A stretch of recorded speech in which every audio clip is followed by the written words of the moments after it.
Ողջույն, եթերում հարցազրույցն է, զրուցելու եմ աշխատանքի և սոցիալական հարցերի նախարար Արսեն Թորոսյանի հետ։ Բարև ձեզ։ Պարոն Թորոսյան, շնորհակալ եմ հրավերն ընդունելու համար։ Շատ հարցեր ենք այսօր քննարկելու, փորձենք ժամանակի մեջ տեղավորվել։ Սկսենք հետևյալ հայտարարությունից, վստահաբար լսել եք։ Նախկին նախագահ Սերժ Սարգսյանը հայտարարեց, որ իր կառավարման տարիներին, հիշեցնեմ, դա 2008-ից 2017 թվականներին է եղել, մարդիկ ավելի լավ էին ապրում, իրենք 4 անգամ կարողացել են թոշակ բարձրացնել եւ ծայրահեղ աղքատությունը ըստ դրա գրեթե 0-ի էր հասցվել։ Ես կուզեի համեմատության մեջ դուք նշեիք այդ տարիների ժամանակահատվածում ծայրահեղ աղքատության սոցիալական, այսպես ասած, մակարդակի մասին տվյալներ եւ արդեն 18 թվականից մինչեւ այսօրի վերաբերյալ խնդրում հստակ եւ թվերով։ Մինչեւ թվերին անդրադառնալը, տեսեք, շատ ժամանակ չի անցել այդ տարիներից եւ կարիք չկա հատուկ հիշեցնել ոչ մեզ, ոչ մեր ժողովրդին, թե ինչ տարիներում ենք ապրել եւ ինչպես ենք ապրել։ Ու այդ մերկապարանոց հայտարարությունները ոչ միայն այդ ոլորտին, մեր ոլորտին վերաբերող, այլ ընդհանրապես այդ 7 ժամվա դատարկաբանությունը, որ մենք լսեցինք ըստ էության, ոչ մի կերպ չի կարող մթագնել հա մեր գիտակցությունը, մեր հիշողությունը։ Այդ տարիների մենաշնորհները, այդ տարիների տարբեր բիզնեսների նկատմամբ տերորը, այդ որ մի բան չէր կարող ներկրել Հայաստանի Հանրապետություն, մենակ որոշ մարդիկ կարող էին եւ մինչեւ նորից էլի թվերին անդրադառնալը, գիտեք, հաճախ որ մենք գնում ենք օրինակ մեր հայրենակիցների հետ հանդիպելու ու հարցնում ենք, ասում ենք իսկ օրինակ ինչու եք մեզ մինչև հիմա աջակցում, հա, որտեղ ըստ էության, ասենք, ընտրություններին դեռևս մենք ենք, որ մանդատ ունենք ու վստահ եմ, որ էլի ունենալու ենք։ Պատասխանը հետեւյալն է, որովհետև մենք ազատություն ենք ստացել։ Այդ Միջելոց Քոչարյանը չգիտեր ինչու։ Եվ հարց հնչեց ինչու իրենց մտքերը ազատություն, որովհետև քաղաքացիները կարող են ազատորեն ապրել, ազատորեն տնտեսական գործունեություն վարել, ազատորեն աշխատել եւ իրենց վաստակածը նաեւ ինչ որ առումով վայելել։ Ինչ վերաբերում է թվերին եւ կամ այդ ծայրահեղ աղքատությանը ամբողջությամբ վերացնելուն, գիտեք, պարզապես զավեշտալի է, երբ որ նաեւ նայում ենք օրինակ մեր անապահովության համակարգում ընդգրկված ընտանիքների թվերը, որոնք տասնյակ հազարներով արդեն իջած են, քան մինչև 18 թվականը, բայց այդտեղ համեմատելու առումով մի փոքր խնդրեմ ունենք, որովհետև մինչև 18 թվականը մենք եղել ենք ցածր եկամուտ ունեցող երկիր եւ այդ ժամանակ աղքատության ցուցանիշները այլ կերպ են մեթոդական իմաստով արձանագրվել, հիմա այլ կերպ, բայց ես կարող եմ ասել վերջի օրինակ մի քանի տարիների իջեցումը ծայրահեղ աղքատության, օրինակ 21 թվականին ծայրահեղ աղքատությունը եղել է 1.5%, 22 թվականին 1.2%, հետո 1.1%, 24 թվականի տվյալները դեռ չունենք, դե 25-ին էլ մի տարի հետո կունենանք, այսինքն ծայրահեղ աղքատությունը գնալով իջնում է եւ դժվար կլինի նույնիսկ այն մերկապարանոց հայտարարությունը, որ վերացել է, հա, նույնիսկ հասցվել է զրոյական։ Այտենց շատ քիչ երկրներ կան, որ կարող են նման հայտարարություններ իրենց թույլ տալ, Հայաստանը դրանց շարքին ոչ մի կերպ չի դասվում, սա պարզապես եթե մի քիչ շատ ժողովրդական լեզվով ասեմ, լկտի սուտ է, հա, որը ըստ Սարգսյանի պետք է մենք ընդունեինք իր պաշտոնավարումից 7 տարի հետո։ Բայց մարդիկ լավ էին ապրում, ասում է Սարգսյանը։ Մարդիկ հիմա ապրում են մոտավորապես 2 անգամ ավելի լավ, եթե միջինով վերցնենք, որովհետև մեր մարդաշնչով հնան կրկնապատկվել է 2018 թվականից մինչև հիմա, ընդհանուր անցել մեր հարևանների հնայից մարդաշնչով 250,000-ից ավել աշխատատեղ է ստեղծվել Հայաստանի Հանրապետությունում 2018 թվականի մայիսի համեմատ մենք ունենք կրկին պատմական ռեկորդ 805,000 ըստ էության աշխատատեղ, որոնք աշխատում եւ եկամտային հարկեր են վճարում եւ պետքա պարզապես տենց երևի միայն իր ինտերվյուները նայես, որպեսզի այլ կարծիք ունենաս, որովհետև փողոցում, առօրյա կյանքում, մեր քաղաքներում, գյուղերում ամենուր լրիվ հակառակ պատկերն է, այո, մարդիկ ավելի լավ են ապրում, իհարկե մենք հեռու ենք այն մտքից, որ Հայաստանը արդեն զարգացած է եւ այլևս զարգանալու տեղ չունի, ոչ, մենք դեռ երկար ճանապարհ ունենք անցնելու, որպեսզի համարվենք զարգացած երկիր, բայց մենք զարգացման ճիշտ ճանապարհի վրա ենք, դրա մասն եմ վկայում թե իմ ասած թվերը եւ թե մենք տնտեսական աճը, որ մենք ամեն օր արձանագրում ենք, ամեն ամիս ըստ էության, նաեւ մեր քաղաքացիները իրենց մաշկի վրա այդ ամեն ինչը զգում են, գիտեք, հիմա կարելի է պատմության խորքից ինչ որ տենց հայտարարություններ անել, ինքն էլ է անում, մյուս նախագահներն էլ են անում այդ ամեն ինչը, բայց դժվար է խաբել այսօր ապրող եւ իր աչքով, ականջներով այդ ամեն ինչը զգացող մարդկանց։ Պարոն նախարար, եթե թվերում մի փոքր վրիպումներ թույլ տամ, խնդրում եմ ուղեք, բայց այդուամենայնիվ ես 21 թվականի ձեր նախընտրական ծրագիրը պիտի ձեզ հիշեցնեմ, որ նշվում էր, որ մինչև 26 թվականը պետք է կենսաթոշակի միջին չափը դառնար 61000 դրամ, նվազագույն կենսաթոշակի մասով նշվում էր, որ պիտի հասնեք մինչև 37000-ի։ Եթե ես չեմ սխալվում, հիմա Հայաստանում նվազագույն կենսաթոշակի չափը 36000 դրամն է, հիմնականինը 24000-ին։ Եթե ճշտումներ ունեք, խնդրեմ արեք եւ ասեք հասել եք նպատակին թե ոչ։ Հիմնականը դա բազային ցուցանիշ է, որը ոչ մեկ չի ստանում ըստ էության, օրինակի տարբերություն Սերժ Սարգսյանի կառավարման տարիներ, երբ որ ընդհանուր մինչև 16000 դրամ թոշակ ստացող կար, բայց մենք ընդունել ենք նաեւ քաղաքական որոշում հեղափոխությունից հետո, որ լինելու է մինիմալ կենսաթոշակ, որը պետքա բարձր լինի պարենային զամբյուղից, նվազագույն պարենային զամբյուղից, եւ որը մինչ օրս էլ բարձր է, եւ նաեւ այս 36000-ը, որ մենք ասում ենք նվազագույն, մեր ներդրած նոր գործիքներով, որը հետվճարի համակարգն է, այսօր արդեն կարող է գումարվել սրան 12%, իսկ հունվարի 1-ից արդեն 20%, հիմա կարող ենք ամեն կոնկրետ դեպքի համար հաշվել, եթե օրինակ 50000-ի հաշվարկով անենք, դա ասենք 6000 դրամ եւ հետո 10000 դրամ։ Մենք իհարկե դժբախտաբար չենք հասել դեռ նվազագույն սպառողական զամբյուղի թվերին, բայց մենք մոտենում ենք դրան մեր նոր փոփոխություններով, որը մենք հունվարի 1-ից ուժի մեջ կմտցնենք, մենք կմոտենանք դրա 90%-ին, իսկ չենք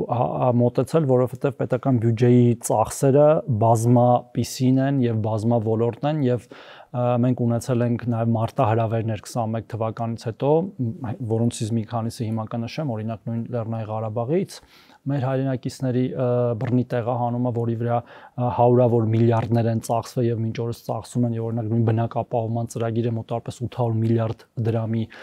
ծախս է նախատեսում եւ ընթացիկ ծախսերն էլ, օրինակ մեր մյուս տարվա պետական բյուջեն միայն մի կտորով 55 միլիարդ դրամ է դրա համար նախատեսված, ել չհաշված արդեն ծախսերը 120 միլիարդ դրամ միայն դրա վրա են ծախսել արդեն մեր սպառազինությունների ձեռքբերումը, այսինքն պաշտպանական հզորությունները մեծացնելը, մյուս ծախսերը եւ բոլոր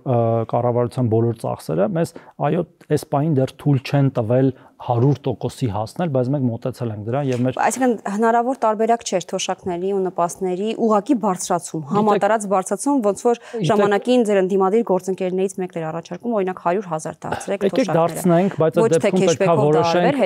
Եկեք դարձնենք, բայց այդ դեպքում պետքա որոշենք, որ ծախսը չպետք է անենք, որովհետեւ պետական բյուջեն ունի ի շրջանակը, դրանից ավել չես կարող դու ծախսել, պարզապես որովհետեւ դրանից ավել դու չես կարող հավաքել, ընդհանուր մինչեւ նաեւ դեֆիցիտի ֆինանսավորումով, որը հիմնականում կամ ներքին կամ արտաքին պարտքի միջոցով է իրականացվում, մենք մեր առաջնահերթությունների մեջ դնում ենք սոցիալական ոլորտը եւ մեր բյուջեն, մեր կտորը ամենամեծն է պետական բյուջեը, մեր մյուս տարվա նախագծում մեր բյուջեն 993 միլիարդ դրամ է, ամենամեծ։ Բայց 50-ից ավելի տոկոսը ոնց հասկանում թոշակներն է։ 50-ից եւ թոշակներ եւ տարատեսակ նպաստներ եւ կൂട്ടակային կենսաթոշակ, այսինքն ամբողջությամբ ծառայության սոցիալական պաշտպանությանն է գնում եւ շատ փոքր տոկոսն է, որ մենք կարողանում ենք այսպես ասած ինքնուրույն որոշել ինչի վրա ծախսել եւ այս նորարարական գործիքի ներդրումը, որի մասին ամեն օր խոսում ենք եւ ամեն օր էլ կխոսենք, պատահական չի, հասկանում եք, որովհետեւ այդ բյուջեն ձևավորվում է մեր վճարած հարկերից, ճիշտ է։ Այդ հարկերից են հետո մենք վճարում կենսաթոշակները, այլ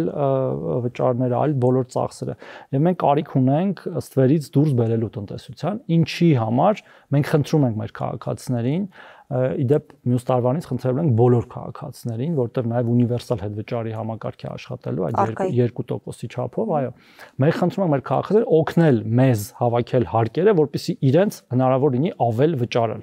Եվ այդ իմ նշած 10000 դրամը, որը մաքսիմալ թիվն է լինելու, դա նաև իրենց օգնությամբ իրենց իսկ թոշակը բարձրացնելու գործիք է եւ շարունակելու։ Դա բաժին հասնում։ Հիմա այս պայն նկատի ունեմ թվերի տեսանկյունից։ Հիմա ասնում եմ մոտավորապես 350,000 քաղաքացու, հնարավոր 650-ից, բայց թիվը ամեն օր աճում է, այսինքն բազմաթիվ քաղաքացիներ ամեն օր մտնում են համակարգ եւ սկսում են իրենց գնումները կատարել անկանխիկ եղանակով, մենք պատրաստ ենք բոլորին էլ, այսպես ասած, հետ վճարը իրականացնել Եվ ընդհանրապես շատ քիչ թվով քաղաքացիներ են, որ կանխիկ են ստանում կենսաթոշակները եւ իրենց նպաստները, որը մենք նաեւ կփոխենք մյուս տարվանից։ Իմիջիալոց վարչապետի հանձնարարական հնարավոր է 2 շաբաթում գլուխ բերել, որպեսզի բոլորը ստանան։ Վարչապետի հանձնարարականը արդեն իսկ նախաձեռնել ենք այդ process-ը, հիմա ազգային ժողով է գնալու օրենքների մի փաթեթ, որտեղ այդ հարցերը կարգավորվելու են եւ մենք հետագայում, բայց նաեւ բանկերի հետ աշխատելով, որպեսզի այն քաղաքացիները, որոնք չեն կարողանալու բանկ գնալ, ամեն դեպքում կարողանան ստանալ իրենց քարտը, հարցը լուծելու են անպայման։ Մեկ այլ հարցի գալով, նոր օրենք պիտի լինի, համաձայն որի երեխաների համար սահմանվելու է 500,000 դրամ միանվագ նպաստ եւ երրորդ երեխայի համար ամսական 50,000 դրամ մինչեւ 6 տարեկանը, երրորդ եւ հաջորդ երեխաների համար։ Ինչու եք այս փոփոխություն արել եւ ինչ նպատակ եք հետապնդում։ Եկեք հասկանանք այսօր ինչ ունենք եւ ինչ ենք մենք առաջարկում։ Այսօր մենք ունենք մի պետական աջակցության ծրագիր, որը դեկտեմբերի 31-ին ավարտվում է։ Այսինքն այդ երրորդ եւ հաջորդ երեխայի 50,000 դրամ աջակցությունները հունվարի 1-ից ծնվող երեխաների համար պարզապես չէին լինելու։ Մենք որոշում ենք կայացրել նաեւ տեսնելով դրա արդյունավետությունը, որ այն ոչ միայն չենք ավարտում, այլ դարձնում ենք մշտական նպաստ, ինչպես մնացած նպաստները։ Այսինքն նույն երեխայի խնամքի նպաստը, ծննդյան միանվագ նպաստը, նույն կենսաթոշակը, հաշմանդամության նպաստները եւ այլն։ Քանի որ փորձն է նաեւ միջազգային ցույց տալիս եւ նաեւ մեր ռազմավարություններից է դա բխում ժողովրդագրության ծննդությունը խթանելու, որ ճիշտ է խրախուսել կամ աջակցել ընտանիքին երեխային պահել պարբերական վճարումներով ամեն ամիս եւ տարիների ընթացքում հուսով եմ նաեւ մեր բյուջետային հնարավորությունները շրջանում այդ թվերը կամ կաճեն կամ ավելի շատ երեխաների կկարողանանք տալ, ասենք օրինակ անցնենք երկրորդ երեխային, որտեվ նաև փորձը ցույց է տալիս, որ երկրորդ երեխան է ամենադժվարը ծնվում ժամանակակից ընտանիքներում, երրորդը ավելի հեշտ է ծնվում, երբ որ կա 2 երեխա, եւ դա դարձնենք մեր քաղաքականությունների Բա ինչու առաջին երկրորդ երեխայի 300,000-ը սարքել 500, 1.5 միլիոնը երրորդի 1 միլիոնը երրորդի պարագայում իջեցնել։ Ուրեմն հաջորդ կետին, տեսեք, մենք հիմա վճարում ենք առաջին եւ երկրորդ երեխայի համար 300,000 դրամ, երրորդ եւ չորրորդի համար 1 միլիոն դրամ եւ 5-րդ եւ ավելի համար 1.5 միլիոն դրամ եւ ցավոք սրտի մեր հետազոտությունները ցույց են տալիս, որ հաճախ շատ ընտանիքներ պարզապես փողի համար երեխա են ունենում։ Ինչը միգուցե առաջին հայացքից թվում է, որ լավ է, որտեղ երեխան ծնվում է եւ երեխան արժեք է բոլորիս համար, հա, պետության համար, մեր բոլորի համար, անկախ նրանից թե ում երեխան է այն, բայց հետագայում այդ ընտանիքները նաեւ ֆինանսական ինչ որ գրագիտության սակավ լինելու պատճառով այդ 1.5 միլիոնը արագ ծախսում են եւ ստիպված են լինում մեկ երեխա ավել ըստ էության խնամել, հա։ Եվ մեր աղքատության համակարգում ես հիմա թվերս հետս չբերեցի, թե ուզենամ հեռախոսից մեջս է կնայեմ, հազարավոր ընտանիքներ ունենք, հազարավոր, որոնք որ շատ երեխաներով են եւ աղքատության նպաստ են ստանում հենց այս պատճառով։ Եվ նաեւ միջազգային փորձն է ցույց տվել նորից, որ կարգաթվով պետք չի պայմանավորել այդ տրվող օգնությունը, որովհետեւ այն ըստ էության ծննդյան շուրջ ծագած խնդիրները լուծելու համար է, ասենք մահճակալ, սայլակ, առաջին անհրաժեշտության պարագանը, կեր, երեխայի հիգիենիկ պարագանը, շորեր եւ այլն, եւ ոչ մի տարբերություն չկա դա 5-րդ երեխանը, թե առաջին երեխան, եւ մենք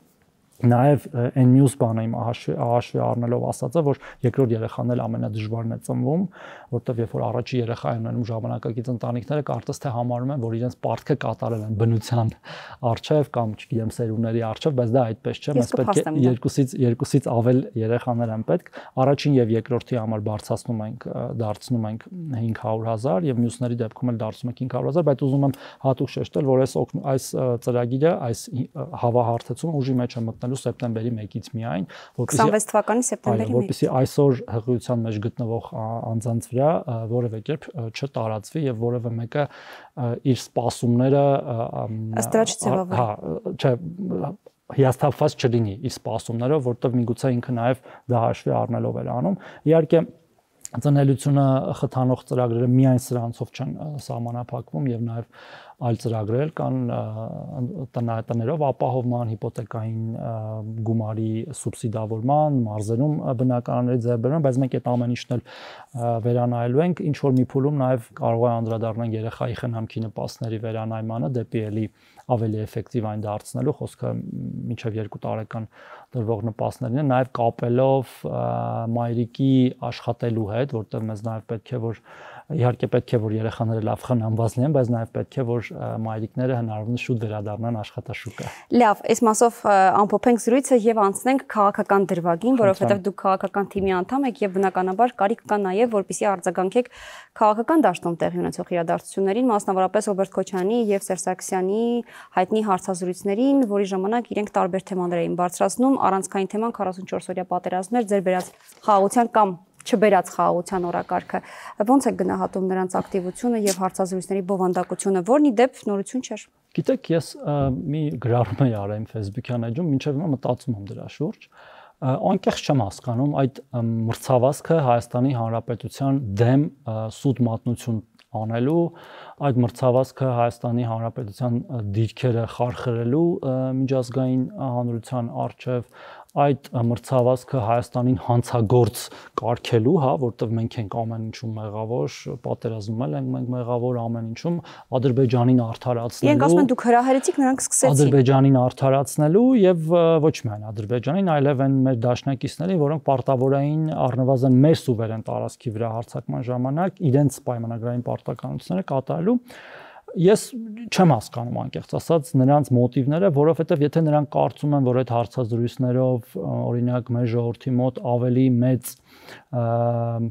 ընդունելության կարժանանան, նրանք չարաչար սխալվում են եւ այդ քայլ արա մերժիր Սերժին բառակապակցությունը, որը իրականում միայն Սերժին չէր ուղղված, չէ, ակնհայտ էր այլ նախկին ռեժիմներին, որոնք որ կեղեքել էին հայ ժողովրդին, երբեք չի փոխվելու։ Իսկն չի փոխվելու, դա պատմական կատարված իրողություն է եւ հետ չի դա դառնալու։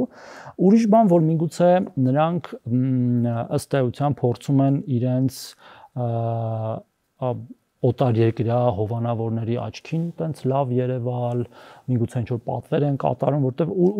իրենք ասում են, որ իրենք մտահոգված են, որ այն խաղաղությունը, որը դուք իբրև թե իրենց բերել եք, դա իսկական խաղաղություն չէ, արժանապատիվ խաղաղություն չէ, որ դուք եք մեղավոր, որ ժամանակին բանակցային փաթեթներից եք հրաժարվել, 19-ի բանակցային փաթեթը չեք քննարկել, ել չեմ ասում, որ 44-օրյա պատերազմը ժամանակին կարելի էր դադարեցնել, դուք դա չեք արել, դրա համար եք դուք մեղավոր։ Այս սրա մասին արդեն 5 տարի այնքան է խոսվել եւ այնքան են ջրերը պարզեցվել, թե ով ինչ էր արել եւ ով ինչ չէր արել, որ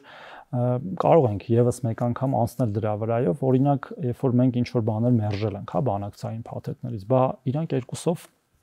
20 տարի եղել են իշխանության, ինչու իրանք չեն լուծել Լեռնային Ղարաբաղի հարցը, թե իրենք Քոչարյանն ասաց, որ շարունակվեր բանակցությունները եւ վերջում մոդիֆիկացված տարբերակը կստորագրվեց Մադրիդյանի։ 20 տարին քիչ էր, մենք այդ 2 տարում ձախողեցինք, այն իրանք ինչ որ 20 տարում պատրաստել են։ Եկաք փոխեցիք, ասում են։ Եկաք ձերն առաջարկեցիք կամ զրոյական կետից սկսեցիք կամ վատ հայտարարություններ արեցիք ու ամեն ինչ փչացրեցիք։ Նրանք պարզապես Լեռնային Ղարաբաղի հակամարտությունը դարձնելով այտենց մանրադրամ լուծում էին իրենց իշխանության մնալու եւ Հայաստանի Հանրապետությունը եւ Հայաստանի Հանրապետության ժողովրդին կեղեքելու հարցը 97-98 թվականից մինչև 2018 թվական Լեռնային Ղարաբաղի հարցը եղել է միայն դրա համար եւ իրանք հաջողությամբ դա իրականացրին, եթե այդ է իրանք հաջողությամբ խաղաղություն բերելը կամ խաղաղություն ապահովելը, ապա այո, Ռոբերտ Քոչարյանն եւ Սերժ Սարգսյանը Լեռնային Ղարաբաղի հարցը մանրադրամ դարձնելով, Հայաստանի վզին որպես թոք կապելով, հաջողությամբ կեղեքել են Հայաստանի Հանրապետությունը։ Իսկ հիմա դուք երբ որ Լեռնային Ղարաբաղի հարցը համարում եք լուծված, դուք խաղաղություն մեզ բերել եք։ Մենք բերել ենք հիմա իրական խաղաղություն, ոչ թե բերել ենք, այլ հաստատվել է խաղաղություն։ Հատկապես օգոստոսի 8-ի խաղաղության հռչակագրի ստորագրումից հետո Ամերիկայի Միացյալ Նահանգներում եւ նաեւ խաղաղության համաձայնագրի նախաստորագրումից հետո եւ մենք դա ամեն օր տեսնում ենք, հասկանում եք, ես չեմ հասկանում այս մարդկանց ատելության դոզան խաղաղության նկատմամբ, որտեվ գիտեք ինչի, ավելի շուտ հասկանում եմ երբեմն, որտեվ իրանք ասելիք չունեն, հասկանում եք, խաղաղության ժամանակ նրանք ասելիք չունեն։ Նրանք կարողանում են ինքնադրսևորվել եւ իրենց զգալ ինչպես ձուկը ջրում, երբ որ կա կոնֆլիկտ, որտեվ կոնֆլիկտը օգտագործում է իմ ասած նպատակները, երբ որ կա խաղաղություն, կարծես թե ասելիք էլ չունեն եւ խոսում են ընդդեմ խաղաղության, որը կարծում են, որ զիջումներով եք ձեռք բերել, այնինչ ձեռք եք բերել, իրենք դա խաղաղություն էլ չեն անվանում, բայց դա զիջում է։ Ինչ Ադրբեջանը ուզել է, դուք տվել եք, հիմա էլ Ադրբեջանը նույնիսկ այդ թղթի ստորագրումից կամ նախաստորագրումից հետո շարունակում է իր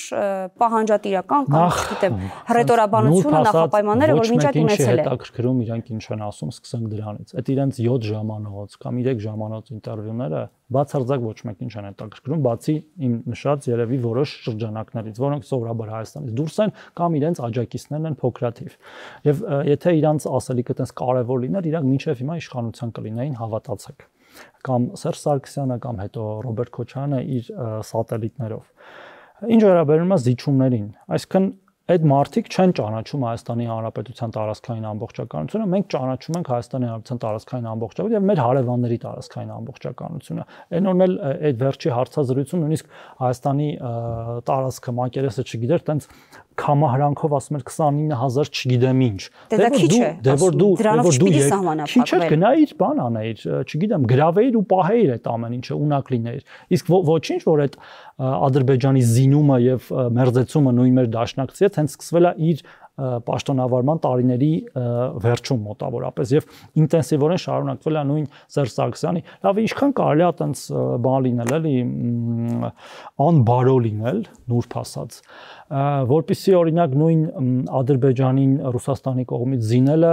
մոռանալ, բա ինչ էիք անում, բայց ոնց եք թույլ տալիս։ Դրանում եք մենք մեղավոր։ Կամ լավ 2000 Այո, դուք փչացրել եք հարաբերությունները Ռուսաստանի հետ։ Այո, մեղավոր չեք, որ Ռուսաստանը զենք է վաճառել Ադրբեջանին, բայց մեղավոր եք, որ բանակցություններում չհաջողեցիք, որովհետև դաշնակցի հետ հարաբերություն եք փչացրել։ Որը կրակելու էր մեր դեմ եւ միայն մեր դեմ, որտեվ Ադրբեջանը կոնֆլիկտի մեջ էր միայն մեր հետ։ Եվ մենք չենք փչացրել ոչ մի հարաբերություն Ռուսաստանի հետ, պարզապես Ռուսաստանը իր պարտականությունները չի կատարել այն պահին, երբ որ պետք է կատարել, եւ մենք հիշում ենք նաեւ թե օրինակ նույն հապկի շրջանակներում մենք մեզ ինչպես ենք դրսևորել նույն ղազախական իրադարձությունների ժամանակ, ինչպես ենք զորախումբ ուղարկել Սիրիա, երբ որ մեր ամբողջ արևմուտքը մոտավորապես քննադատում էր նաեւ Ռուսաստանի հետ համագործակցելով, այդ ամեն ինչը խոսում է լրիվ հակառակի մասին։ Սերժ Սարգսյանն ասում է, Ռուսաստանը ուղղակի ձեռնպահ է մնացել ձեզ։ Ռուսաստանը, այսինքն ոչ թե չի կատարել իր պարտավորությունները, ուղղակի ձեռնպահ է մնացել։ Ռուսաստանը ձեռնպահ է մնաց Հայաստանի Հանրապետությանը օգնելուց եւ դա իշխանություններով պայմանավորված չի եղել, մենք պարզապես դա չենք հասկացել, այդ թվում իրեն չի օգնել, այդ որ օգնելու էր, ինչի թույլ տվեց 2016-ի քարորյա պատերազմը, որը ինքը դադարեցրեց որոշակի խոստումներ տալով, բայց հետո նորից այդ խոստումներից փախչելով, որը նյարդայնացրեց նաեւ Ադրբեջանին կամ ընդհանրապես այդ նույն զենքի վաճառքը ինչ էր տեղի ունենում հենց իր պաշտոնավարման օրոք։ Մենք Ռուսաստանի Դաշնությանը մեր ասելիքը նաև հրապարակային ենք ասում, այնպես չի որ թաքուն ենք ասում, բայց փաստերը մնում են փաստեր։ Եղել է պայմանագիր, պայմանագիրը պետք է կատարվեր, չի կատարվել։ Եվ նորից եմ կրկնում, ինչու է դեպքում չկասեցվեց, ինչու եղավ ընդհանրապես 2016 թվականի ապրիլյան պատերազմը։ Դե անակնկալ է։ Որովհետև այն ժամանակ Սերժ Սարգսյանը չգիտեր եւ քաղաքական ղեկավարությունը ըստ այդ հարցազրույցի չգիտեր, որ հարձակումը տեղի ունենալու ի տարբերություն 44 օրյայի, որ դուք չէիք կարող չիմանալ դրա մասին եւ նաեւ դուք եք ասել, որ դուք գիտեիք, որ հարձակումը տեղի ունենալու եւ եթե ձեր փոխարեն օրինակ լիներ Սերժ Սարգսյանը, նա կզանգահարեր մեր գլխավոր շտաբի պետին, կհասկանար ինչ ունենք, ինչ չունենք, կզանգեր Արցախի, Լեռնային Ղարաբաղի պաշտպանության ղեկավարին, հասկանար ինչ ունենք, ինչ չունենք եւ ըստ այդմ արդեն գործընթացները կգնային ըստ պլանավորվածի։ Ինչի օրինակ Սերժ Սարգսյանը եւ Ռոբերտ Քոչարյանը չեն գալիս բանավիճի Նիկոլ Փաշինյանի հետ այդ հարցերի շուրջ։ Դա իրենց պիտի ուղղեք։ Չէ, ես գիտեմ այդ հարցի պատճառը, որովհետեւ իրենք պարզապես չեն դիմանա մի քանի հարցի եւ մի քանի պատասխանի այդ բանավեճի ժամանակ, որովհետեւ հիմա սեփական, չգիտեմ, ֆինանսավորման լրագրողների հետ sense փակ միջավայրում նստել ասել, գիտեք, ես կզանգեի շտաբի պետին, իսկ ինքը ինչ գիտի, թե Նիկոլ Փաշինյանը չի զանգել շտաբի պետին։ Ես ասենք Նիկոլ Փաշինյանի հետ այն ժամանակ եմ նախարար եղել, իր կաբինետում անցկացրել եմ բազմաթիվ ժամեր, բազմաթիվ ուղղություններով, բազմաթիվ հարցեր քննարկելով եւ պաշտպանական եւ հումանիտար ամեն մեկս մեր գծով եւ տեղի ունեցավ օպերատիվ կառավարում հնարավոր ամենաբարդ իրավիճակում, ամենաբարձր մակարդակով, ինչա բարբաջում, ես կզանգեի նրան, ես կզանգեի սրան, ասում եմ զանգող ելնեի, ժամանակի զանգ էիր, ոչ թե քո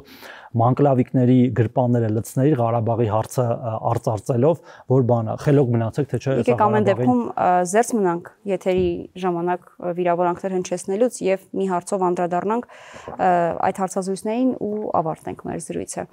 Խոսքը նաև վերաբերում էր 18 թվականին հեղափոխությանը, որի մասին Սերժ Սարգսյանը խոսեց եւ նա ասում էր, որ իհարկե չէր կանխատեսում, որ կարող է 18 թվականի այդ ամբողջ շարժումը հասնել այնպիսի վերջնակետի, ինչպիսին մենք ունեցանք, որը իրենք հեղափոխություն չեն համարում, եւ եթե ավելի կոշտ միջոցներ կիրառեին, ապա վերջնարդյունքը կարող էր լինել ավելի վատը, բայց իշխանափոխություն տեղի չէր ունենա։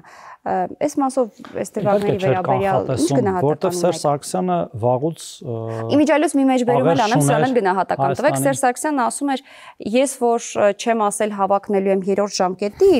դա դեռ չի նշանակում, որ ես չեմ լինելու 3-րդ ժամկետի։ Բայց մի ասացված կասեմ, այն որ ասում է էփած հավերը կխնդան։ Գիտեք, ինչ ասացված կա հայկական, այսինքն նույնիսկ եփած հավերը այդ կտերից կծիծաղեն, ինչ անշանակում ես չեմ հավակնել, բայց կարող էի դառնալ։ Այսինքն Հայաստանի Հանրապետության ժողովուրդը լսել է իր այդ պահին գործող նախագահի շրջապատի մարդիկ ուզում են որ նա լինի, դա այդպես կարելի է բացատրել։ Դա պարզապես խաբել եւ թքել սեփական ժողովրդի դեմքին չի կարելի այլ կերպ անվանել։ Դու ասում ես ես չեմ լինելու, եկեք ընդունեք այս սահմանադրությունը, որտեղ սա կարևոր է մեր երկրի, ասենք, ժողովրդավարացման համար, հետո հենց ընդունում ասում ես, վայ, բանա դե շատ խնդրեցին, ես համաձայնվեցի, բայց որտեղ է քո տված խոստումը քո իր ժողովրդին։ Շատ բաներ տեղի ունեցան։ ՊՊՑ գնդի գրավում, քառորյա, դրանից հետո շատ բաներ տեղի ունեցան։ Ղարաբաղի համար է մի խոսքով Սերժ Սարգսյանի 3-րդ ժամկետին համաձայնել։ Սերժ Սարգսյանը դեռ շատ է իր երազներում տեսնելու այդ հեղափոխությունը, որը տեղի ունեցել ժողովրդական լայն զանգվածների կողմից, առանց որևէ արտաքին միջամտության եւ ուղղված ա եղել այդ 20 տարվա կեղեքիչ ռեժիմի դեմ, որի ղեկավարը ինքը եղել է այդ պահին եւ չի հասկանալու միգուցե ինչի դա եղավ, որովհետեւ նա կտրված է եղել հայ ժողովրդից շատ վաղուց։ Այսինքն այդ մարդը պարզապես չի զգացել ժողովրդի պուլսը եւ համարել է, որ ինքը այտենց անպարտելի առաջնորդ է իր բոլոր այդ բառը միգուցե վիրավորականը լավ իր թիմով, հա, այդ իր հիասքանչ թիմով, որը կեղեքում էր Հայաստանի Հանրապետությունը եւ այտենց էլի ժողովրդական լեզվով ասած արխային նստած ա եղել Բաղրամյան 26-ում ու զարմացել է։ Ոնց կարող է այսպիսի բան լինել։ Չէ՞ որ մենք մի տարի առաջ ընտրությունները այդքան մեծ տոկոսով հաղթեցինք, իսկ ինչպես հաղթեցինք, ընտրակաշառքով, վարչական ռեսուրս օգտագործելով, սրան նրան ճնշելով եւ այլն, ու զարմացել է թե ոնց է ժողովուրդը հույս է տեսել, որ ի վերջո կարելի է փոխել այդ 20 տարվա կեղեքիչ ռեժիմը եւ ազատություն ստանալ, ինչը իմաստացել եւ ինքը լինի տերը իր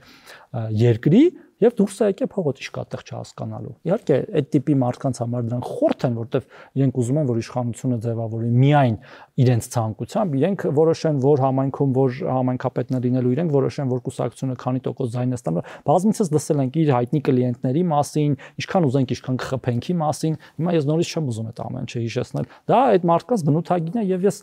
գիտեք, այդ պատմության աղբանոցը նետված մարդիկ երբեք դուրս չեն գալու այդ աղբանոցից, քանի ժամանոց ինտերվյու ուզում է իրենք տան։